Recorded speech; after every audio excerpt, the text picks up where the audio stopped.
Watching Central Valley Today. Well, welcome back to Central Valley Today. Our next guest is dedicated to educating the public on what's healthy and what's not so healthy. Dr. Adam Rajul usually joins us every Monday to talk health and nutrition, but he's making a special appearance today. Hello, Dr. Adam. Hi, how are you? Great. How are you doing? Good. To be here as always. I know, right? Yes. So today we're talking about sleep. Yes. So what's some good sleep tips? What do we need to know? Yeah, so sleep is very, underestimated. So we always talk about, how the leading cause of death is cardiac disease. And we talked about how diet and movement are two of the most important things to help prevent that. The third most important that we talked about briefly was sleep. Yeah. I tell patients, even if you're doing the right diet, you're working out correctly, the first thing that everybody should be fixing is their sleep. Even, patients that are healthy, that are trying to lose weight, they could be doing everything right, but if they're not getting proper sleep, they're not allowing their body to properly recover, and it really disrupts your hormones if you're not getting proper sleep. CDC estimates that 33% of us, 1/3, are not getting proper sleep. We should be getting at least 7 to 8 hours of sleep, and that's when your body resets. That's when your body is undergoing homeostasis, and unfortunately, a lot of us are not getting, proper sleep. I feel like I don't get quality sleep. Like I'm there, like the eyes are closed, but am I really? Yeah, so that's a very good point you made. Quality is more important than quantity. So one of the things we're going to talk about is obstructive sleep apnea. These patients could be sleeping for 10 hours and they're getting like an hour of quality sleep.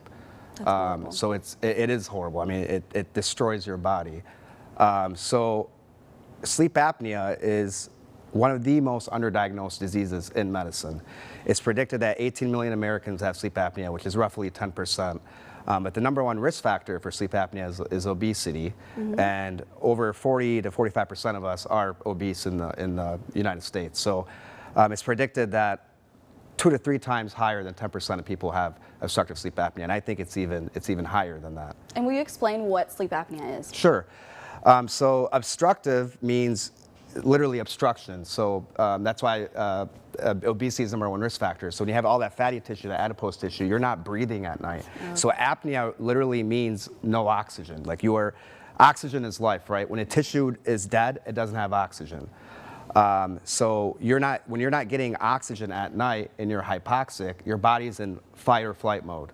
So when your body's supposed to be resting for 7 to 8 hours, it's like undergoing what we call autonomic system when you're getting chased by a bear. So your epinephrine's high, your norepinephrine's high, your blood sugar's high, your blood pressure's high. Like all that stuff's high when it should be low. So if you're watching at home, if you snore, your partner has complained you snore, follow your primary care doctor, ask them to set you up for a sleep study. Let's say you don't snore, but you're obese or you're overweight. Again, follow up with your primary doctor, have them set you up for a sleep study. Your insurance should cover it. It's a non-invasive test, and it changes lives. I had one of my buddies, he's a big boy, and you can hear this guy snoring from Modesto.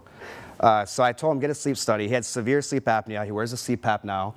They're not like the Darth Vader masks like you saw back in the day. They're smaller masks. They're comfortable.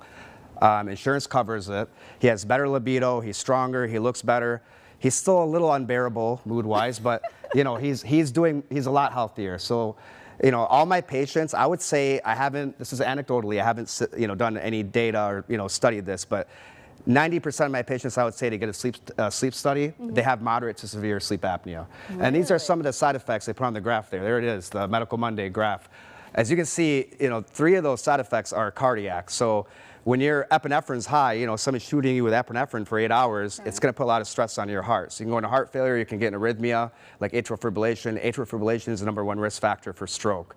You can see there's sudden cardiac death, increases the risk of diabetes. So it literally affects all of your body. So again, if you snore, you're overweight, definitely look into follow up with your primary care doctor to set you up for a sleep study. And do you have any recommendations on what people should do to better prepare themselves to get better sleep? Yes, that's actually very important. So it's what I call having a healthy sleep hygiene. So you should be going around the same, going to bed around the same time every night. Okay. Once you throw it off, that can shut out. You know, it basically disbalances your circadian rhythm. So going to bed the same time every night. I do understand because of work, some people have to work out at night.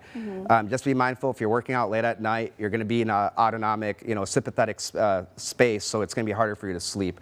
No caffeine in the afternoon.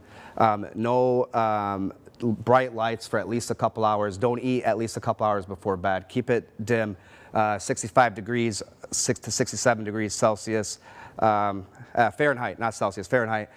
Those are the things I could think of top of my head. But yeah, just having a strict schedule and avoiding caffeine later in the afternoon. Awesome. Thank you so much, Thank Dr. you. Adam. Thank you. Thank you.